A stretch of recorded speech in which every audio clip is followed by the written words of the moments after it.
Next chapter discussion ಮಾಡೋಣ. Retirement of A partner. ಇವಾಗ partner voluntary retirement ಆದರೂ ತಗೋಬೋದು, ಆ್ಯಸ್ ಆನ್ ಅಗ್ರಿಮೆಂಟು ಕ್ಲೋಸ್ ಆದಾಗ ರಿಟೈರ್ಮೆಂಟ್ ಯಾವ ಥರ ತಗೊತಾನೆ ಅಂತ ನೋಡೋಣ. ಮತ್ತು ಅವನು ವಾಲಂಟರಿ ರಿಟೈರ್ಮೆಂಟ್, ಇಲ್ಲಿ ನಾವು ರಿಟೈರ್ಮೆಂಟ್ ಅವ್ನು ಯಾವ ಥರನಾದರೂ ರಿಟೈರ್ಮೆಂಟ್ ಆಗಲಿ ನಾವು ಯಾವ ಥರ ಕ್ಯಾಲ್ಕುಲೇಟ್, ಇಟ್ ಮೀನ್ಸ್ ಸ್ಟೇಟ್ಮೆಂಟ್ಸ್ನ ಯಾವ್ಯಾವ ಥರ ಮಾಡ್ತೀವಿ ಅಂತ ನೋಡೋಣ. The following deduction, if any, may have to be made from this share. Debit balance of his current account, if any. ನಾವು ಯಾವ್ದಾವುದನ್ನ ಡೆಬಿಟ್ ಸೈಡ್ ಕನ್ಸಿಡರ್ ಮಾಡ್ತೀವಿ,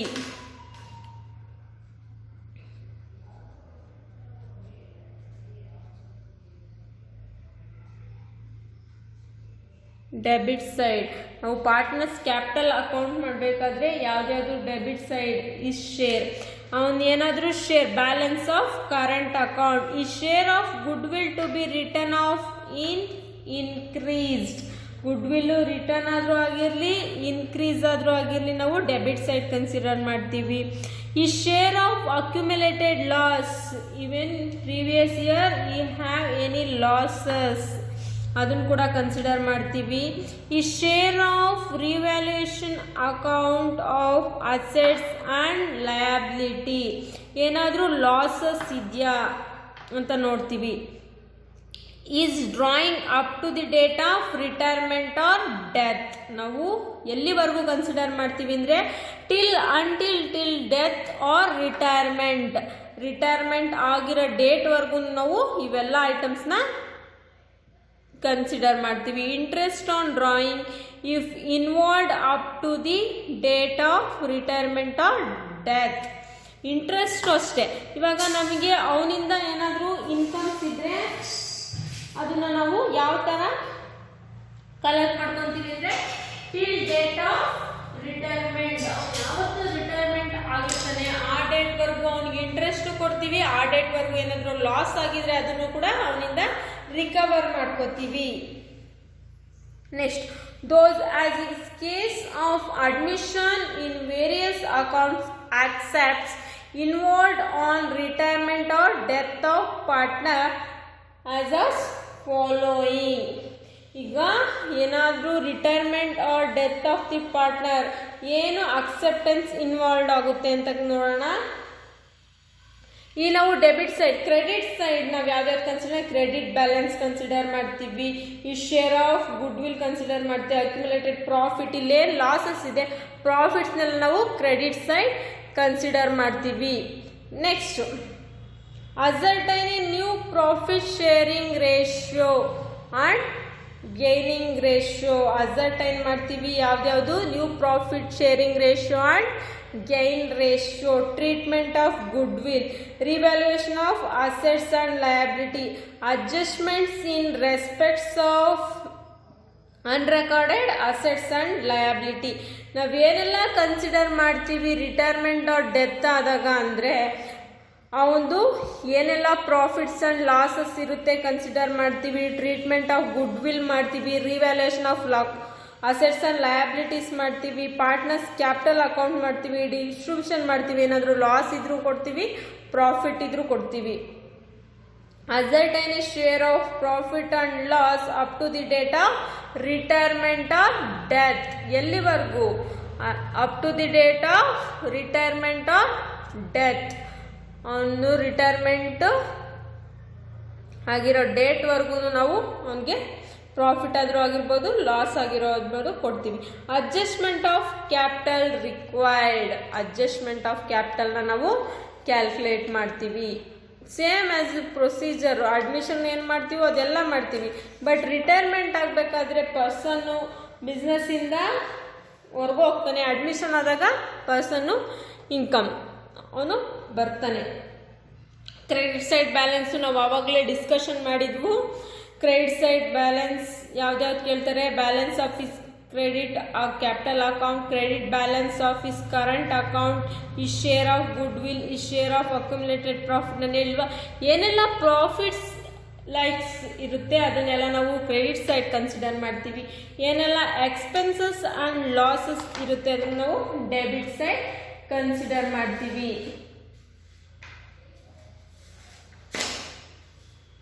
ನೋಡೋಣ ಏನು ಕ್ಯಾಲ್ಕುಲೇಟ್ ಮಾಡ್ತೀವಿ ಅಂತ ಹೇಳಿದೆ. NPSR ಕ್ಯಾಲ್ಕುಲೇಟ್ ಮಾಡ್ತೀವಿ, ಗೈನ್ ರೇಷಿಯೋ ಕ್ಯಾಲ್ಕುಲೇಟ್ ಮಾಡ್ತೀವಿ, ನೆಕ್ಸ್ಟು ರಿವ್ಯಾಲ್ಯೂಯೇಷನ್ ಅಕೌಂಟ್ ಕ್ಯಾಲ್ಕುಲೇಟ್ ಮಾಡ್ತೀವಿ, ಪಾರ್ಟ್ನರ್ಸ್ ಕ್ಯಾಪಿಟಲ್ ಅಕೌಂಟ್ ಕ್ಯಾಲ್ಕುಲೇಟ್ ಮಾಡ್ತೀವಿ, ಬ್ಯಾಲೆನ್ಸ್ ಶೀಟ್ ಕ್ಯಾಲ್ಕುಲೇಟ್ ಮಾಡ್ತೀವಿ. ಫಸ್ಟ್ ಪ್ರೊಸೀಜರ್ ಯಾವ ಥರ ನಾವು NPSR ನ್ಯೂ ಪ್ರಾಫಿಟ್ ಶೇರಿಂಗ್ ರೇಷಿಯೋನ ಕ್ಯಾಲ್ಕುಲೇಟ್ ಮಾಡ್ತೀವಿ ಅಂತ ನೋಡೋಣ.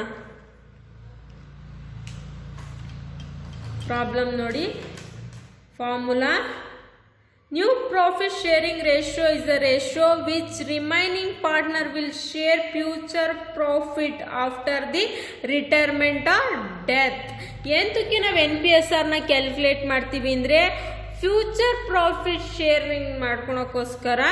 ಯಾವಾಗ ರಿಟೈರ್ಮೆಂಟ್ ಆರ್ ಡೆತ್ ಆದಾಗ ಫ್ಯೂಚರ್ ಪ್ರಾಫಿಟ್ನ ಶೇರ್ ಮಾಡ್ಕೊಳಕ್ಕೋಸ್ಕರ ನಾವು NPSRನ ಕ್ಯಾಲ್ಕುಲೇಟ್ ಮಾಡ್ತೀವಿ. Formula new share of continuing partner is equal to old share plus acquire share from outgoing partner. Acquire share from outgoing partner. Outgoing partner acquire share ಮತ್ತು old ಶೇರ್ನ plus ಮಾಡಿಕೊಂಡ್ರೆ ನಮಗೇನು ಸಿಗುತ್ತೆ? New share of continuing partner ಸಿಗುತ್ತೆ.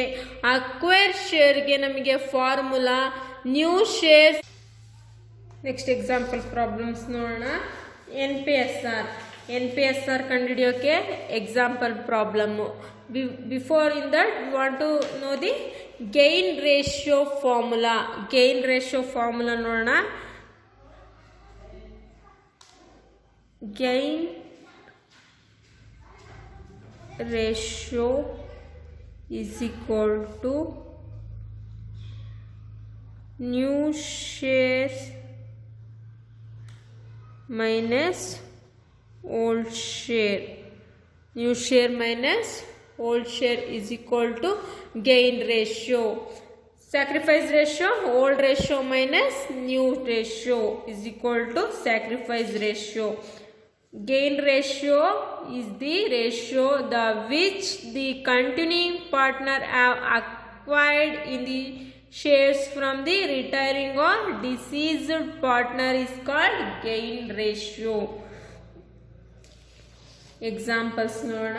First one, Naveen, Suresh and Tarun are partners sharing profits and losses in the ratio of 5:3:2. Suresh retires. In this problem, Suresh was retired from the firm and his share was acquired by Naveen and Tarun. ಯಾರು acquired ಮಾಡ್ಕೊತಿದ್ದಾರೆ? Naveen and Tarun acquired ಮಾಡ್ಕೊತಿದ್ದಾರೆ. The ratio of 2:1. In such cases the new share of profit will calculated as follows. ಈ ಕೇಸಸ್ಸಲ್ಲಿ ನಾವು ಯಾವ ಥರ NPSR ಕಂಡುಹಿಡಿಬೇಕು ಅಂತ ನೋಡೋಣ. ಫಸ್ಟ್ ಗಿವನ್ ಏನು ಕೊಟ್ಟಿದ್ದಾರೆ? ಓಲ್ಡ್ ರೇಷಿಯೋ ಕೊಟ್ಟಿದ್ದಾರೆ, ನ್ಯೂ ರೇಷಿಯೋ ಕೊಟ್ಟಿದ್ದಾರೆ, ತರುಣ್ ಅಂಡ್ ಮತ್ತೆ ನವೀನ್ದು.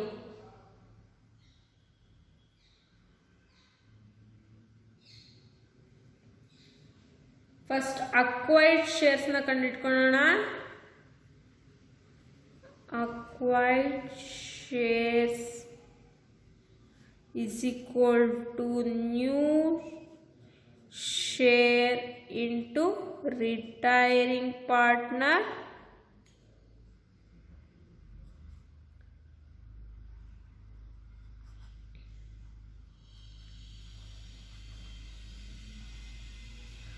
old share. ನಮಗೆ ನ್ಯೂ ಶೇರ್ಸ್ ಯಾರು ಕೊಟ್ಟಿದ್ದಾರೆ? Naveen and Tarun. First Naveen is equal to new share ಎಷ್ಟು? 2/3 into retiring partner old share. ಯಾರು ರಿಟೈರ್ ಆಗ್ತಿರೋದು? Suresh retiring partner 3/10. 3 10s are 30, 2 3s are 6. ಅದೇ ಥರ ತರುಣ್ ಕ್ಯಾಲ್ಕುಲೇಟ್ ಮಾಡ್ಕೊಳ್ಳೋಣ. Tarun is equal to 1/3 into 3/10. 3 into 3/30. ಈಗ ನಾವು NPSR ಕಂಡುಹಿಡಿಬೇಕು. NPSR is equal to ಏನು formula, old share plus acquired share from old partner. outgoing partner,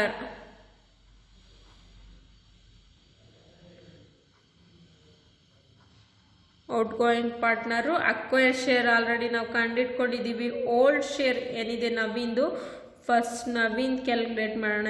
NPSR old share 5/10 plus acquire share 6/30. LCM ತಗೊಂಡ್ರೆ 30 10 1s 10 3s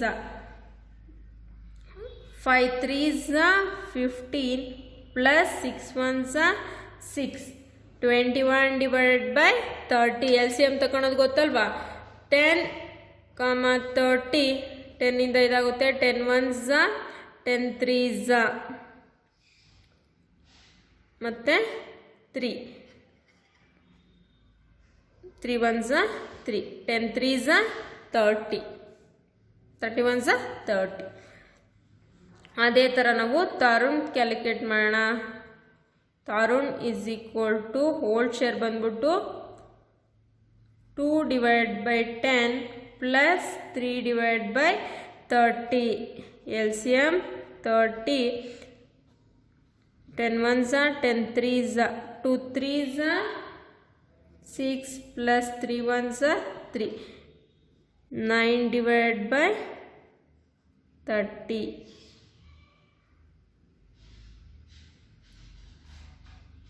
ನಮಗೆ NPSR ಎಷ್ಟು ಬಂದಿದೆ?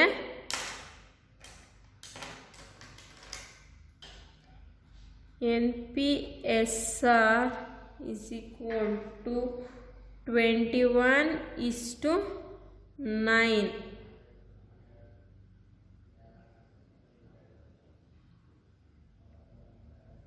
Three ಇಂದ divide ಆಗುತ್ತೆ ನೋಡಿ.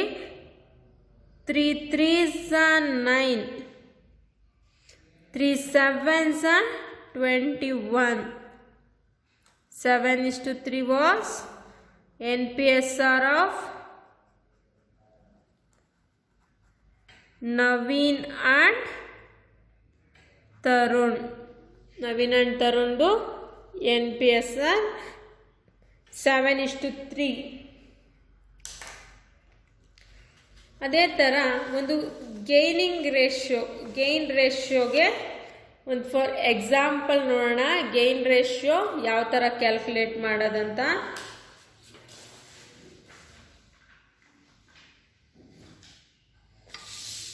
ಗೈನ್ ರೇಷಿಯೋ ಅಂದರೆ ನಮಗೆ ಪಾರ್ಟ್ನರ್, ಔಟ್ಗೋಯಿಂಗ್ ಪಾರ್ಟ್ನರಿಂದ ನ್ಯೂ ಪಾರ್ಟ್ನರ್ಸು ಶೇರ್ಸ್ನ ಅಕ್ವೈರ್ಡ್ ಮಾಡ್ಕೊಳೋದಕ್ಕೆ ನಾವು ಗೈನ್ ರೇಷಿಯೋ ಅಂತ ಕರಿತೀವಿ. Simple example, A, B and C are the partners. ಅವರು ಓಲ್ಡ್ ರೇಷಿಯೋ ಕೊಟ್ಟಿದ್ದಾರೆ. Old shares 5:3:2. B retires.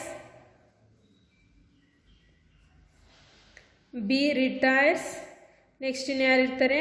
A and C. New ratio ಕೊಟ್ಟಿದ್ದಾರೆ. New shares 3:2. ನಾವಿವಾಗ ಕ್ಯಾಲ್ಕುಲೇಟ್ ಮಾಡೋಣ gain ratio. Gain ratio calculate ಮಾಡೋಕ್ಕೆ ನಮಗೆ ಓಲ್ಡ್ ಶೇರ್ಸ್ ಮತ್ತು ನ್ಯೂ ಶೇರ್ಸ್ ಬೇಕು.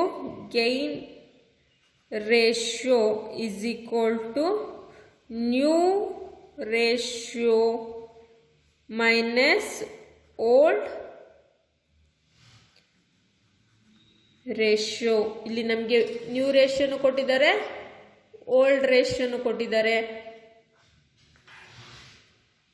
First ಏದು ಗೈನ್ ರೇಷಿಯೋ ಕಂಡುಹಿಡಿಯೋಣ. ನ್ಯೂ ರೇಷಿಯೋ ಏನು ಏದು 3/5 ಮೈನಸ್ 5/10. ಎಲ್ ಸಿ ಎಮ್ ತೆಗಿಯೋದು ಗೊತ್ತಲ್ವಾ? L C M 10 5 1s 5 2s 10 5 2s 10 3 2s 6 5 1s 5 1 minus 6 minus 5 is equal to 1. ಅದೇ ಥರ ಸಿ ಗೇನ್ ರೇಷಿಯೋ ಕ್ಯಾಲ್ಕುಲೇಟ್ ಮಾಡೋಣ. ನೀವು ಬಂದ್ಬಿಟ್ಟು 2/5 minus 2/10. 5 1s 5 2s 10 2 2s 4 minus 2 1s 2. 4 minus 2 is equal to 2. Gain ratio of A and C is equal to 1:2.